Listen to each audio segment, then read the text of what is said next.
માનવ જે મળ્યો છે એમાં એક સંતનો એવો અનુભવ છે કે સંતને ઝોલો શબ્દનો, નરને ઝોલો નાર, અરે દીપકને ઝોલો પવનનો, કેમ કરી ઉતરે ભવપાર. આ ભવસાગર આપણે તરવું છે, ભવસાગર પાર ઉતરવું છે, આપણા જીવનો મોક્ષ કરવો છે, અરે અરે આપણી કાયાનું કલ્યાણ કરવું છે.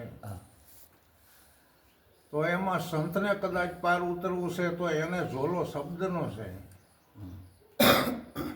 જો એને શબ્દ આર પાર ઉતરી જાય, શબ્દ આર હે શબ્દ પાર હે, શબ્દ કી ઢગઢેરિયા, જેને જેને શબ્દ વિચાર્યા વહી સદગુરુ હમેરિયા. શબ્દ છે પરાનો, પરાનો શબ્દ કોઈ દી પલટે નહીં, વૈખરીથી વખાણે, અદલ ફકીરી જાના હોય અંગમાઈ મહાશૂન્યમાં માણે. જો એ સંત પરાના શબ્દે રહી અને આજીવન પોતે શબ્દ સાધના અને શબ્દ બ્રહ્મ અને શબ્દ સાહેબો, પરાનો શબ્દ હો, બીજા માયાવી શબ્દો તો ઘણા છે. પછી આપણે અદલ ફકીરીમાં રહેવાનું છે. આપણી પાસે બધું હોવા છતાં, માયામાં રહેવા છતાં, સંસાર હોવા છતાં આપણી અદલ ફકીરી હોઈ શકે છે. કેમ કે હાડમાંસ અને રુધિરનું બનેલું આપણું જે સાધન છે, અને આ સાધનમાં ચેતન પુરુષ પધાર્યો છે. અને ચેતન પુરુષના આધારે 52 સાધન જે આપણા અંગોના છે, અરે અરે એ 52માં કામ એનું છે.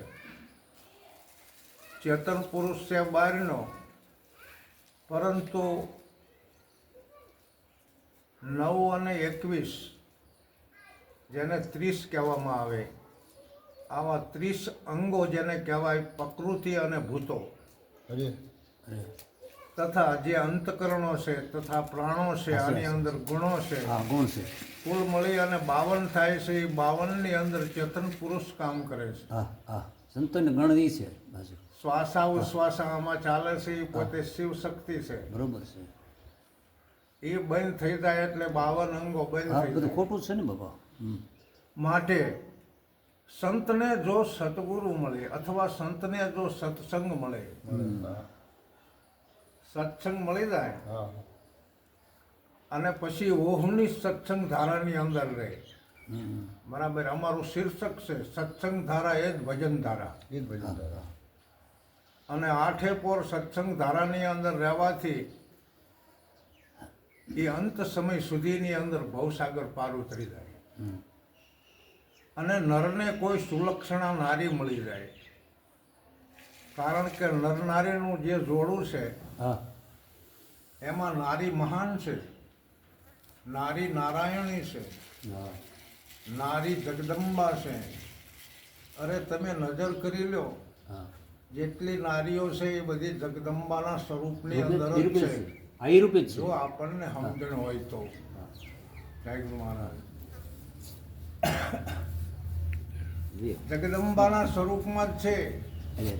હા, જગદંબા તું એના રૂપે જ છે. એમ કીધું, જગદંબા તું જો ગણી લે, જપીએ તિહારો જા, આ અખંડમાં તમારા આમાં દીવા બળે. આ બધાયનામાં હતેરી અખંડમાં તમારામાં દીવા બળે, તમે પ્રગટશો આપો. અપ્રગટને પ્રગટમાં લાવવા માટે આપણી પાસે ગુરુગમ જોઈએ. ગુરુગમથી આપણને પ્રગટ માતાજી કે પ્રગટ સદગુરુનો ભેટો થાય. નરને મળે સુલક્ષણા નાર, એવું કીધું. 100 લક્ષણો જેનામાં શુદ્ધ હોય, જો જેને સુલક્ષણા કહેવામાં આવે. એક તો પતિવ્રતાનો ધર્મ હોય, પોતાની પાસે સારો એવો વચનનો ગુણ હોય, વિવેકનો ગુણ હોય, સારી વાણી હોય, સારું વર્તન હોય, સારો વિચાર હોય. આ સુલક્ષણા. આ સુલક્ષણા નારી મરવાથી નર અને નારી બે ભવસાગર ઉતરી જાય છે. અને દીપકને તે દાખલા તરીકે પવન નડતો હતો, અને દીવાને એ પડદો જો મળી જાય તો એ દીવો ઓલવાય નહીં. જેને દ્રષ્ટાંતથી આપણે ભાવાર્થમાં લઈ જવાનો છે કે આપણામાં અખંડ દીવો છે, પરંતુ અજ્ઞાન આવરણથી આપણને દીવો દેખાતો નથી અને અજ્ઞાનના હિસાબે દીવાને બહુ જોખમ છે.